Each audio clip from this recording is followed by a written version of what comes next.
केसरिया से मन जोगी हुआ रे, दिल झूमे देखो मतवारा हुआ रे, केसरिया से मन जोगी हुआ। हर पल मनाओ केसरी त्योहार। विमल, बोलो जुबान केसरी।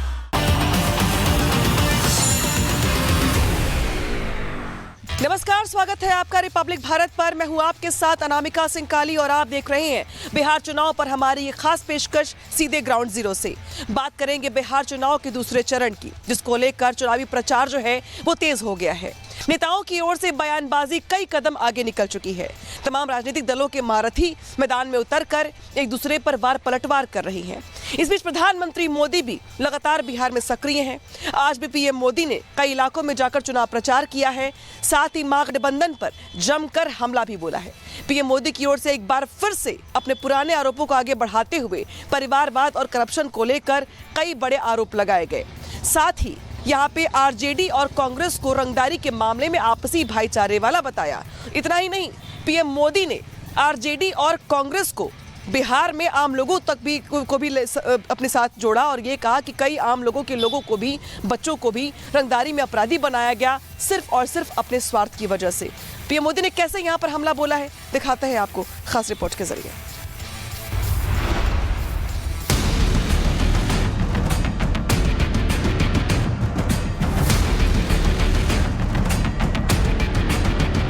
परिवारवाद टू भ्रष्टाचार, पीएम मोदी का प्रहार। सियासी घमासान, निशाने पर गांधी और लालू परिवार। जंगल राज नामदार के बाद अब रंगदार। आरजेडी के लोग बिहार के युवाओं को कट्टा और दूनाली देने की बात कर रहे हैं। ये लोग खुद के बच्चों को मंत्री बनाना चाहते हैं। बेटा हो बेटी, कोई सांसद बने, कोई एमएलए बने, कोई मंत्री बने, कोई मुख्यमंत्री बने, अपने संतानों के लिए तो वो ये सपने देखते हैं और आप सभी के बच्चों को रंगदार बनाना चाहते हैं। रंगदार बनाने, ये रंगदार बनाने वाला पाप आपको मंजूर है क्या? जंगल राज का मतलब है कट्टा, क्रूरता, कटुता, कुसंस्कार, करप्शन। परिवारवाद, भ्रष्टाचार और जंगल राज, ये वो शब्द हैं जो बिहार विधानसभा चुनाव में महागठबंधन में शामिल हर दल से किसी ना किसी तरह से चिपके हुए हैं। ऐसे में जंगल राज के बाई प्रोडक्ट के रूप में आने वाला एक और शब्द महागठबंधन के दलों की नींद उड़ा रहा है, वो है रंगदार। एनडीए के सबसे बड़े पोस्टर बॉय और सियासी स्टार पीएम मोदी ने सीतामढ़ी में अपनी जनसभा के दौरान जब इस शब्द का जिक्र कर कांग्रेस और आरजेडी को निशाना साधा और पूरे मामले को सियासी शाही परिवारों को और आम लोगों के बच्चों से जोड़ा, तो बड़े बड़े सियासी दिग्गज दंग रह गए। आरजेडी वाले बिहार के बच्चों के लिए क्या करना चाहते हैं? आप जरा ये जंगल राज वालों के गाने और उनके नारे जरा सुन लीजिए, आप कांप जाएंगे। आरजेडी के मंचों पर मासूम बच्चों से कहलवाया जा रहा है। बच्चे कह रहे हैं उन्हें रंगदार बनना है, रंगदार बनना है। आप मुझे बताइए, बिहार का बच्चा रंगदार बनना चाहिए या डॉक्टर बनना चाहिए? बिहार का बच्चा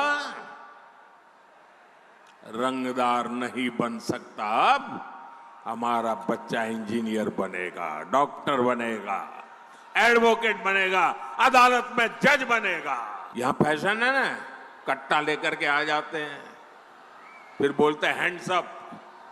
यही है ना, मैं बिहार में आपको हैंड्स अप कहने वाले अब बिहार में उनके लिए जगह नहीं है।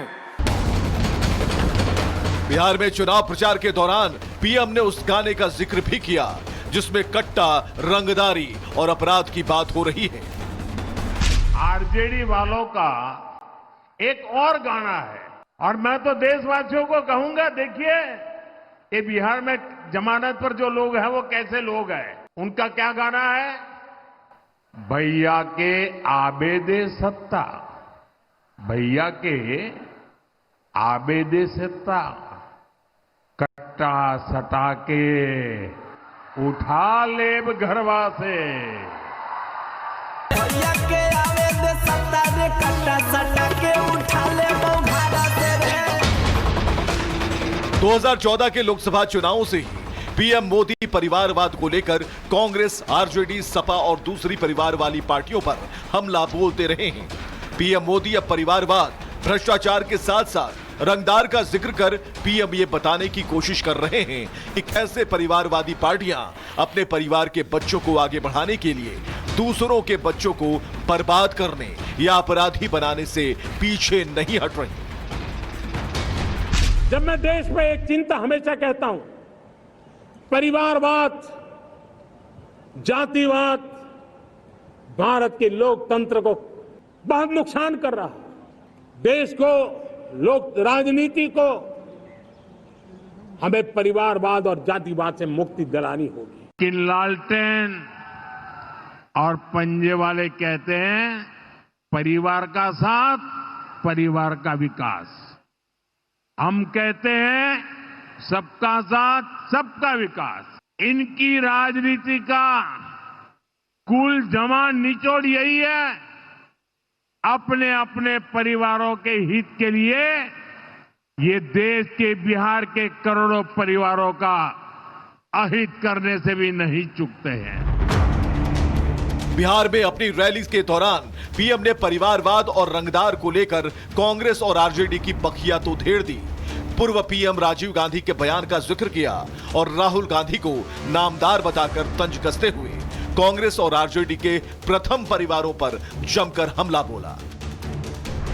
कांग्रेस के एक प्रधानमंत्री, ये नामदार के पिताजी, वो कहते थे कि दिल्ली से 1 रुपया निकलता है तो गांव में जाते जाते 15 पैसा हो जाता है।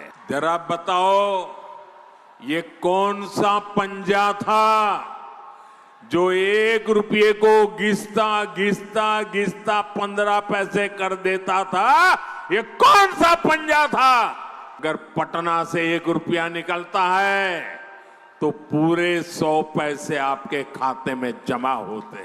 और इसलिए मेरे माताओं, बहनों, भाइयों, नौजवानों, आपको सावधान रहना है। कांग्रेस, आरजेडी आपका पैसा लूटने की फिराक में बैठी है।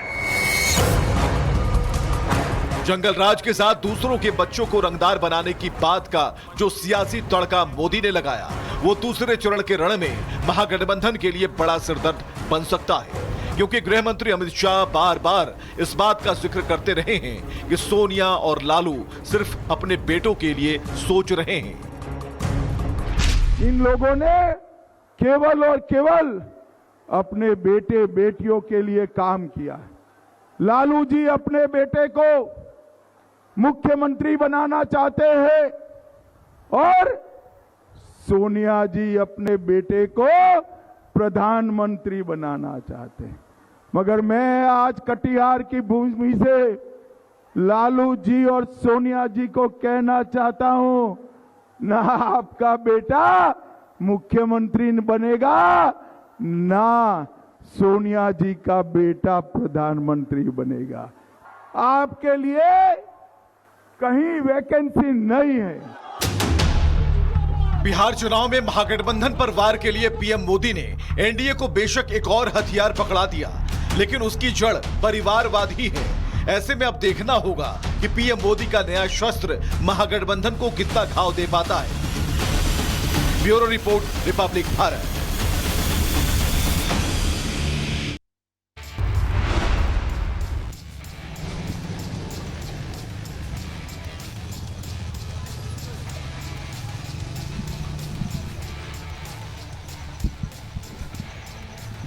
तो बिहार चुनाव में अलग अलग पॉलिटिकल पार्टियों की ओर से पूरा जोर दिखाया जा रहा है। पॉलिटिकल पार्टीज एक दूसरे पर वार पलटवार करने के साथ साथ घोषणाओं की बातें भी कर रही हैं, अपने वादे की बात भी कर रही हैं। इस बीच राहुल गांधी भी हैं जो बिहार में लगातार सक्रिय हैं। राहुल गांधी लगातार अपने मोहब्बत की दुकान खोलने की बात कर रहे हैं। तो वही बीजेपी की ओर से चाहे गृह मंत्री हो, चाहे इसके अलावा प्रधानमंत्री मोदी, सभी राहुल गांधी के मोहब्बत की दुकान पर तंज भी कस रही हैं, जिसके चलते बिहार की सियासत गरमाई हुई है। रिपोर्ट देखिए।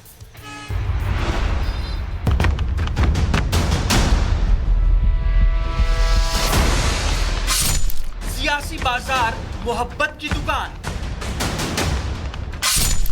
वादों की भरमार, विरोधियों पर प्रहार, राजनीति को लोग दांवपेच, शतरंज की चाल और ना जाने कितने ही अलग अलग नामों से नवाजते हैं। लेकिन देश के नेता प्रतिपक्ष राहुल गांधी ने इस बाजार में अपनी एक दुकान खोल रखी है, जिसका नाम उन्होंने दिया है मोहब्बत की दुकान। लेकिन इसके सामान को बेचने के लिए अपने विरोधियों पर जिन शब्दों का वो इस्तेमाल करते हैं, उनमें ना तो कहीं मोहब्बत दिखती है और ना ही कोई इश्क। हम कहते हैं नफरत के बाजार में मोहब्बत की दुकान होनी चाहिए। मोहब्बत के नाम पर सियासी दुकान को राहुल ने बिहार में भी खोल दिया और जमकर वादे और दावे करने लगे। लेकिन बीजेपी के चाणक्य और देश के केंद्रीय गृह मंत्री अमित शाह ने सुपौल में एक रैली के दौरान राहुल पर जमकर हमला बोला। पहले चरण में हुए बम्पर मतदान का हवाला देते हुए अमित शाह ने राहुल की दुकान के शटर डाउन होने की बात कही। आधे बिहार में मतदान हो गया है। सुपौल वालों, आपको जानना है मतदान में क्या हुआ है। मतदान में ये इंडी अलायंस का सुपड़ा साफ हो गया। राहुल बाबा की बिहार में दुकान बंद होने वाली है। राहुल गांधी ने मोहब्बत की दुकान का जिक्र सबसे पहले 2023 में अपनी भारत जोड़ो यात्रा के दौरान किया था। कांग्रेस पार्टी को राहुल की यात्रा और दुकान दोनों से बहुत उम्मीदें थी। लेकिन यात्रा के बाद देश में हुए तमाम चुनावों में ना तो राहुल की दुकान का कोई सामान बिकता नजर आया और ना ही जनता कांग्रेस नेता की दुकानदारी वाली प्यार में पड़ी। और एक के बाद एक चुनाव में कांग्रेस और उसके सहयोगियों को हार का सामना करना पड़ा। मध्य प्रदेश विधानसभा चुनाव में कांग्रेस की करारी हार हुई। राजस्थान विधानसभा चुनाव में कांग्रेस को हार का सामना करना पड़ा। छत्तीसगढ़ विधानसभा चुनाव में भी कांग्रेस की करारी हार हुई। लोकसभा चुनाव 2024 में कांग्रेस 99 सीटों पर सिमट गई। महाराष्ट्र विधानसभा चुनाव में कांग्रेस की करारी हार हुई। हरियाणा विधानसभा चुनाव में भी कांग्रेस को जबरदस्त हार झेलनी पड़ी। दिल्ली विधानसभा चुनाव में कांग्रेस का खाता भी नहीं खुला। पिछले कई चुनावों में मोहब्बत की दुकान फीकी पड़ने के बाद भी राहुल ने इसका जिक्र बिहार विधानसभा चुनाव में किया, जिसको लेकर राजनीति में उनके सबसे बड़े राइवल पीएम मोदी ने उनके साथ उनके महागठबंधन के साथी तेजस्वी यादव को लपेटते हुए करारा हमला बोला, जिसमें सियासी नेपोटिज्म का टैग और भर भर कर किए जा रहे वादों पर करारा प्रहार भी था। बिहार के चुनावी संग्राम में अब दो युवकों की जोड़ी ने, जो अपने आप को युवराज ही मानते हैं, इन दो युवराजों ने झूठे वायदों की दुकान खोल दी है। एक भारत के सबसे भ्रष्ट परिवार का युवराज, दूसरा बिहार के सबसे भ्रष्ट परिवार का युवराज।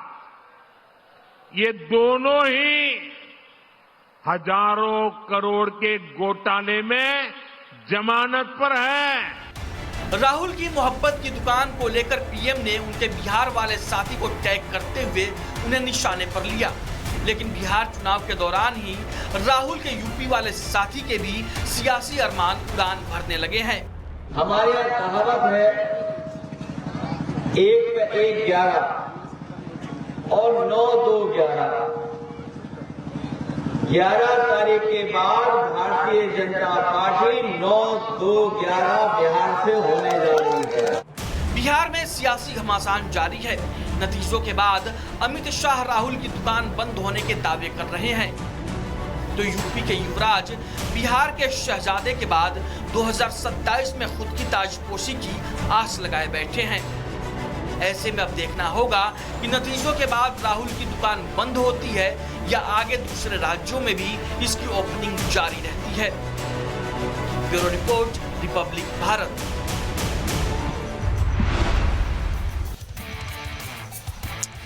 तो चुनावी बयार में वार पलटवार चल रहा है, आरोप लगाए जा रहे हैं, सफाइयां दी जा रही हैं। इस बीच बता दें आपको कि फर्स्ट फेज की वोटिंग अभी सिर्फ हुई है और सेकेंड फेज की वोटिंग 11 नवंबर को होनी है। लेकिन उसके पहले ही वीवीपैट पर्चियों को लेकर, स्ट्रांग रूम को लेकर, ईवीएम को लेकर तमाम सवाल खड़े किए जा रहे हैं, जिसको लेकर सियासत भी गरमाई हुई है। इसके अगर बात की जाए तो एक तरफ आरजेडी है जिसकी ओर से वीवीपैट पर्चियों को लेकर सवाल खड़े किए जा रहे हैं, तो वही बीजेपी है जिसकी ओर से कहा जा रहा है कि दरअसल महागठबंधन अभी से हार के बहाने ढूंढ रहा है। रिपोर्ट देखिए।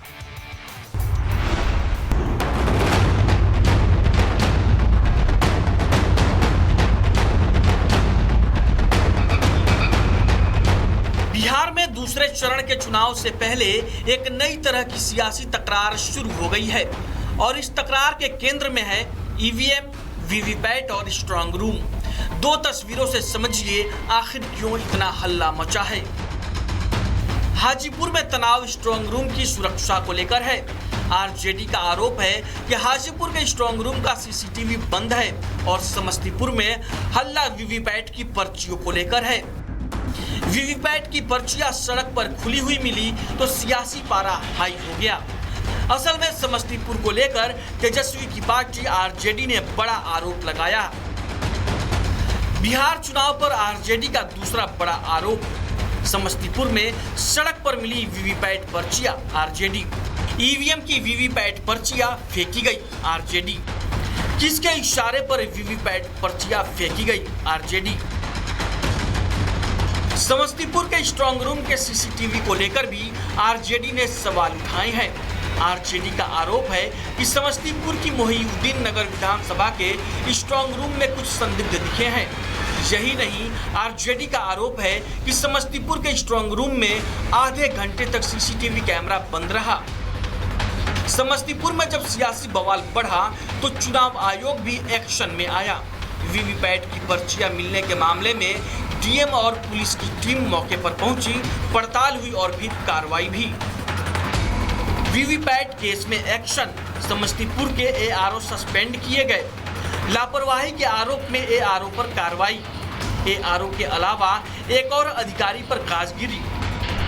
सरायरंजन विधानसभा क्षेत्र के अंतर्गत डिस्पैच सेंटर के पास आज कुछ पर्चियां लावारिस व्यवस्था में पाई जाने की सूचना प्राप्त हुई थी। जैसे ही सूचना प्राप्त हुई तुरंत मैं स्वयं अपने पदाधिकारियों के साथ घटनास्थल पर गया और वहां पर जो कैंडिडेट्स थे उनकी प्रेजेंस में हम लोगों ने उन पर्चियों को जब्त करते हुए सीज किया है। इसमें सबकी जाँच की जा रही है। इस संबंध में प्राथमिकी दर्ज की कार्रवाई की जा रही है एवं लापरवाही बरतने वाले 2 कर्मियों को चिन्हित करते हुए उनके खिलाफ विभागीय कार्रवाई एवं निलंबन की अनुशंसा की गई। कार्रवाई तो हो गई, लेकिन हाजीपुर के स्ट्रांग रूम में बंद सीसीटीवी और समस्तीपुर में वीवीपैट की पर्चियों ने विपक्ष को चुनाव आयोग पर और बीजेपी की सरकार पर हमलावर होने का मौका जरूर दे दिया। Bureau report, Republic Bharat. तो देखा आपने कि किस तरीके से बिहार चुनाव के बीच ईवीएम को लेकर, स्ट्रांग रूम को लेकर वार पलटवार शुरू हो गया। हालांकि इलेक्शन कमीशन की ओर से पूरे मामले को लेकर सफाई दे दी गई है। बिहार चुनाव के फर्स्ट फेज में यदुमुल्ला शब्द को लेकर शुरू हुई सियासत जो थी वो सेकंड फेज में भी पहुंच गई है। तो वहीं खेसारी लाल यादव जो कि आरजेडी के प्रत्याशी हैं, साथ ही भोजपुरी के सुपरस्टार हैं, जिन्होंने राम मंदिर की जगह हॉस्पिटल बनाने की वकालत की थी, अब उनकी ओर से यदुमुल्ला शब्द को लेकर सफाई दी गई है, तंज कसा गया है, अपनी ओर से बयान जारी किया गया है। अब उनके इस बयान को लेकर के भी नए सिरे से सियासत गर्मा गई है। देखिए रिपोर्ट।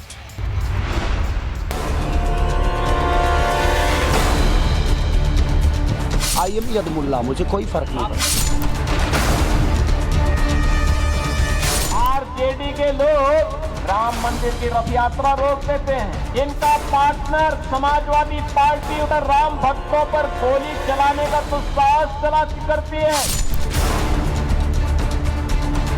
राम मंदिर बनाना जरूरी है, बट क्या अस्पताल बनाना जरूरी नहीं है?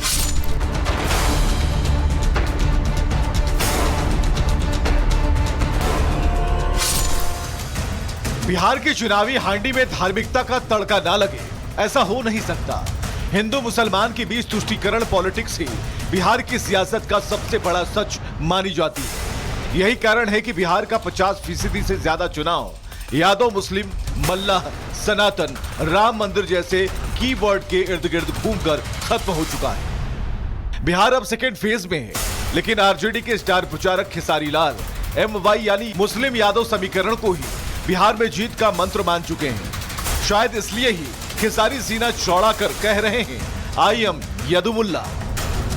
मुसलमान हमारे देश के हिस्सा नहीं है, और अगर बेहतर बिहार के लिए मैं बात करता हूं तो यदुमुल्ला हूं, तो मुझे मंजूर है यदुमुल्ला होना, मुझे मंजूर है यदुमुल्ला होना।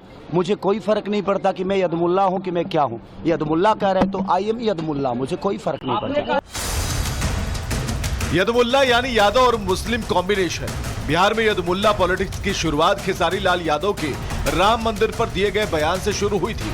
दरअसल खेसारी ने राम मंदिर पर सवाल उठाए थे। आप सुनिए जरा खेसारी का राम मंदिर पर क्या कहना है।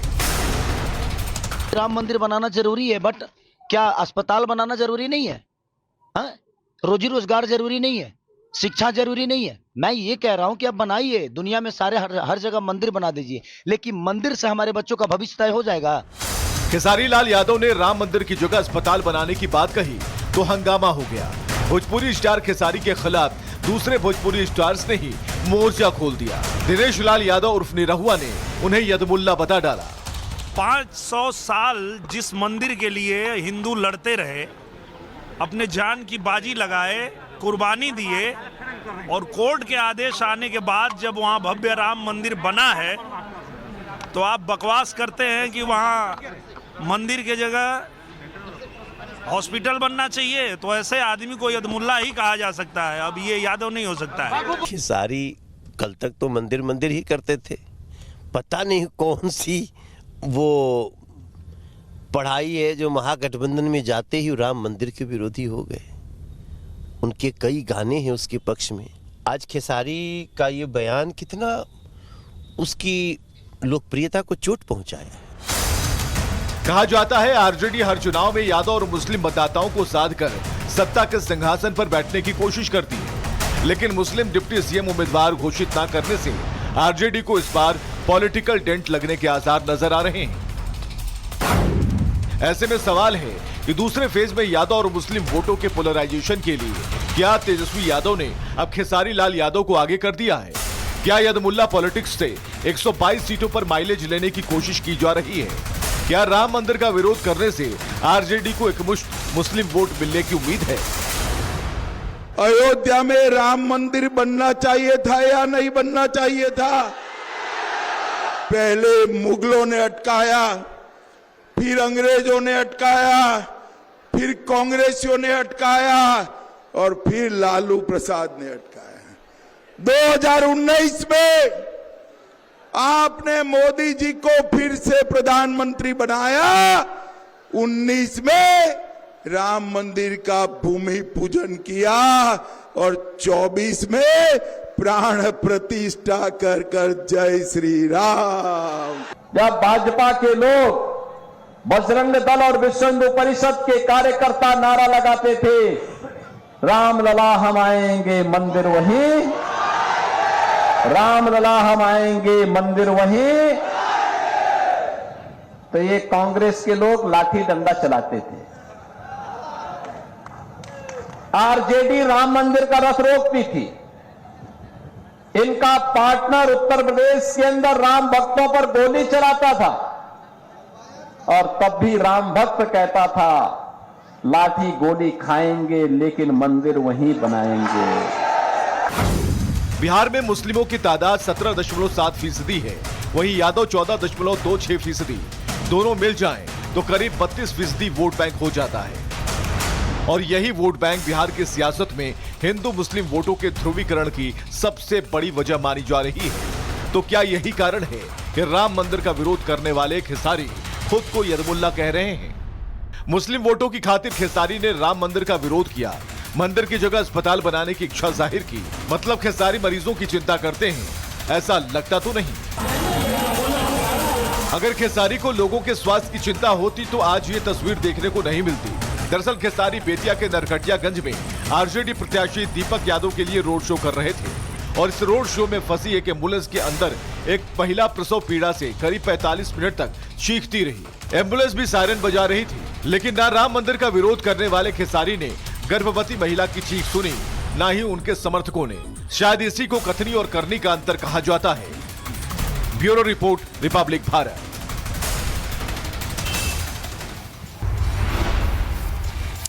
बिहार चुनाव में सेकंड फेज की वोटिंग 11 नवंबर को होनी है, जिसको लेकर तमाम पॉलिटिकल पार्टीज के नेता आसपास के इलाकों में सक्रिय हैं। सीमांचल पे सबकी नजरें लगी हुई हैं, लेकिन सवाल यहां पर खड़े होते हैं कि ओवैसी खुद भी सीमांचल में लगातार चुनाव प्रचार कर रही हैं। तो क्या सीमांचल में ओवैसी असरदार होंगे? तो क्या मुस्लिम वोटर्स ओवैसी को विकल्प के तौर पर मान रही हैं और इससे आरजेडी की कितनी मुश्किलें बढ़ रही हैं? तमाम सवालों के जवाब दिए खुद ओवैसी ने हमारे सहयोगी सुमित झा के साथ खास बातचीत में। आपको भी सुनवाते हैं।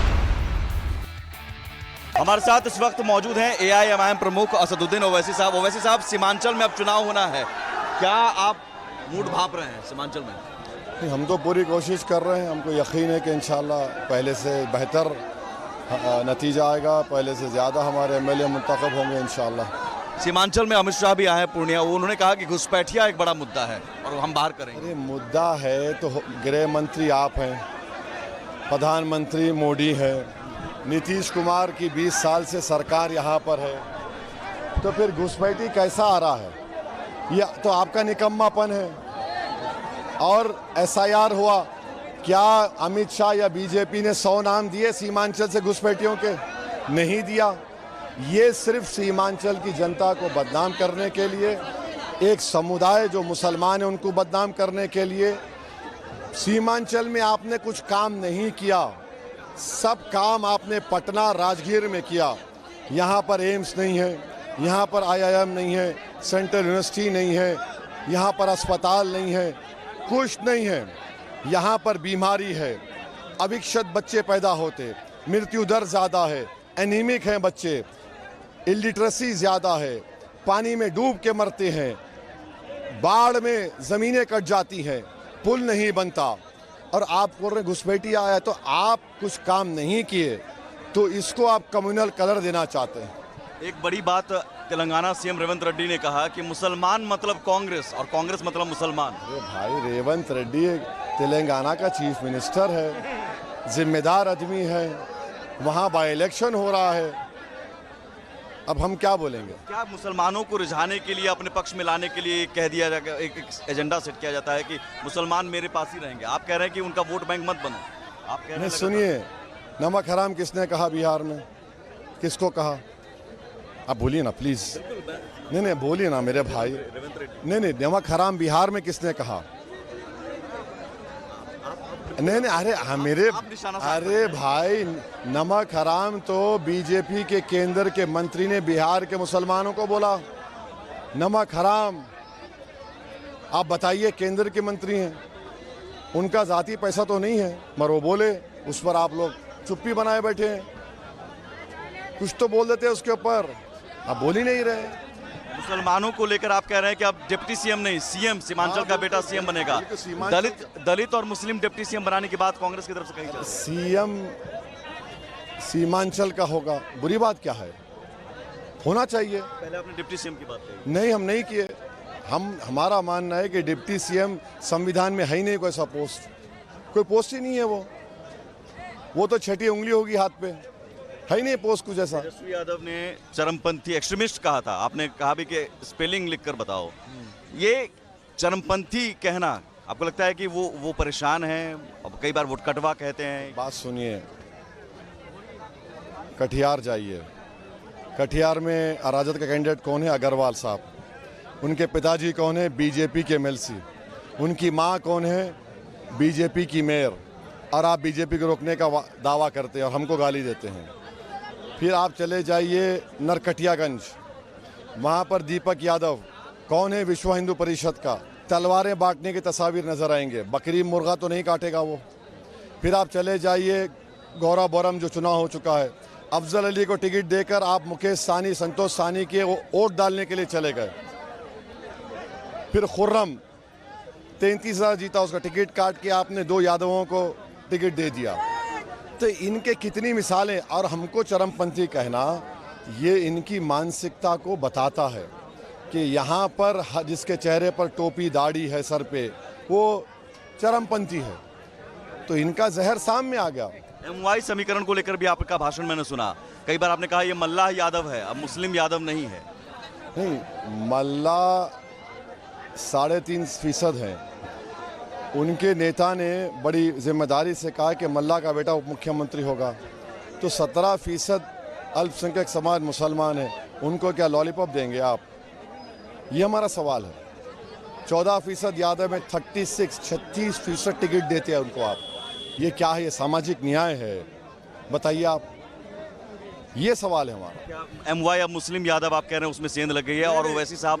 MY का सवाल ये है कि M खाली वोट डालने का काम करता, जब M वोट लेकर नेता बन रहा है तो ओवैसी बी टीम है।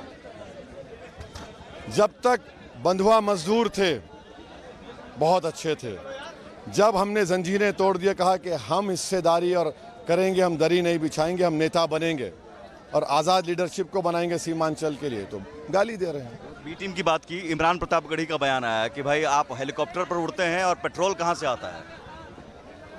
अरे एक मुखिया का चुनाव नहीं जीत सकता वो, समझे ना।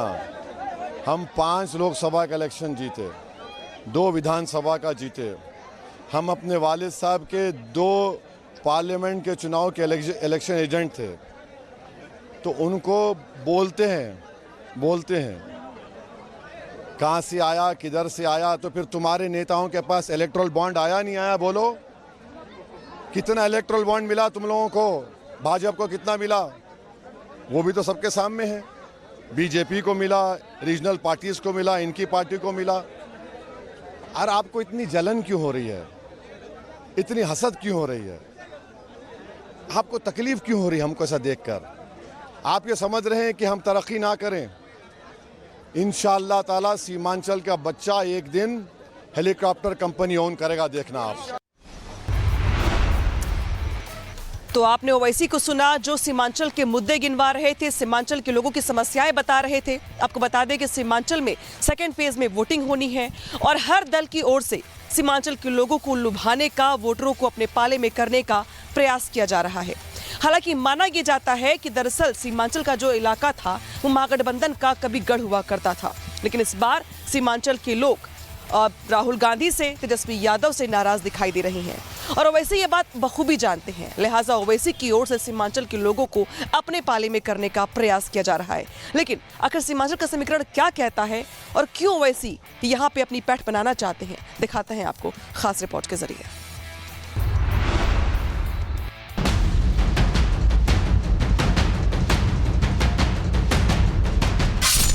बिहार चुनाव के दूसरे फेज में मुसलमान सियासी केंद्र बने हुए हैं। हर दल मुसलमानों को साधने की कोशिश में लगा है। मुस्लिम डिप्टी सीएम और घुसपैठियों के मुद्दे पर एनडीए महागठबंधन को कटघरे में खड़ा कर रही है। सीमांचल की सरजमी से ओवैसी कांग्रेस और आरजेडी को ललकार रहे हैं। मुस्लिम वोट पर अपना हक जता रहे हैं। महागठबंधन के विरुद्ध वोट बैंक का युद्ध छेड़ चुके हैं। बोलता है कि वहां से आया। भाई साहब, हमारे अब्बा, कायनात के अब्बा आदम अलैहिस्सलाम को जब अल्लाह ने दुनिया में भेजा तो वो कहां कदम रखे? भारत में रखे। तो अब्बा की जमीन हुई नहीं हुई? अब अब्बा की जमीन में मेरा हक नहीं है तो क्या तेरा हक होगा? जबान का मुकाबला मत करो, सच्चाई को बयान करो। पिछले चुनाव की तरह एक बार फिर मुसलमानों को 3 धर्म का ज्ञान बांटा जा रहा है। ओवैसी का बयान महागठबंधन के लिए खतरे की घंटी है।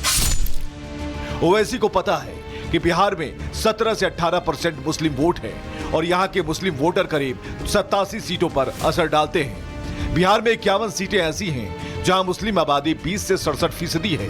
35 सीटें ऐसी हैं जहां मुस्लिम आबादी 18% है। एक समय पर महागठबंधन का गढ़ कहे जाने वाला सीमांचल तेजस्वी और राहुल से नाराज नजर आ रहा है और ओवैसी इसी नाराजगी का फायदा उठाकर सीमांचल में अपना स्ट्राइक रेट बेहतर करने की कोशिश कर रहे हैं। इस बार चुनाव में आरजेडी ने सिर्फ 18 मुस्लिम उम्मीदवारों को टिकट दिया। कांग्रेस ने भी मुस्लिम उम्मीदवारों की भागीदारी घटाई और सबसे बड़ी बात, मुस्लिम डिप्टी सीएम का चेहरा भी घोषित नहीं किया है, जबकि 2020 में करीब 62% मुस्लिम वोट महागठबंधन को मिले थे।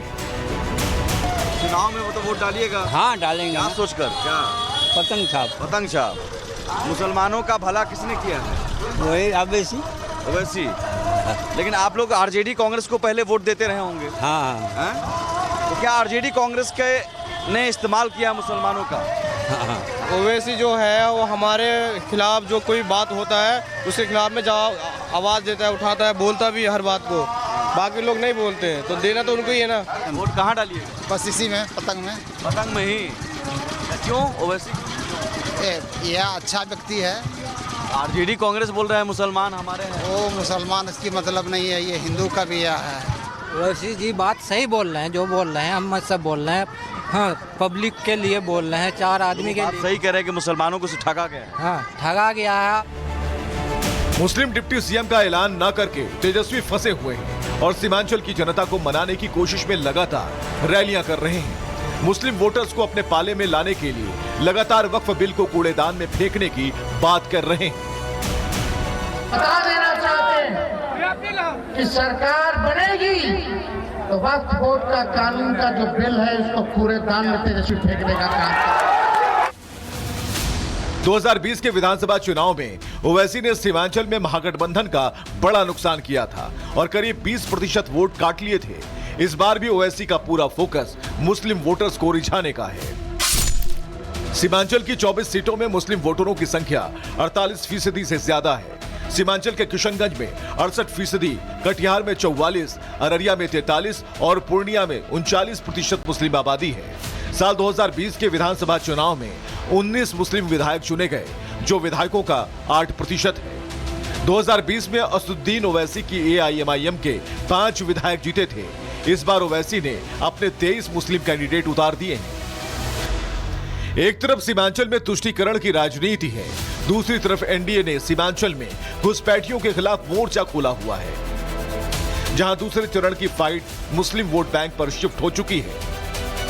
एनडीए का अब भी विकास के मुद्दे पर जोर है। और मैं निश्चित रूप से सीमांचल की और बिहार की जनता को कहना चाहता हूं, अगले 5 साल में हम बिहार को घुसपैठिया मुक्त बनाएंगे।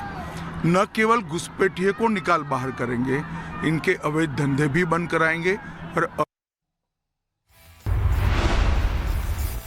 और आज के लिए फिलहाल इतना ही। कल फिर हाजिर होंगे कुछ और खबरों के साथ। यहाँ रुक रहे हैं ब्रेक के लिए। खबरें लगातार जारी हैं, कहीं मत जाइएगा। देखते रहिए रिपब्लिक भारत।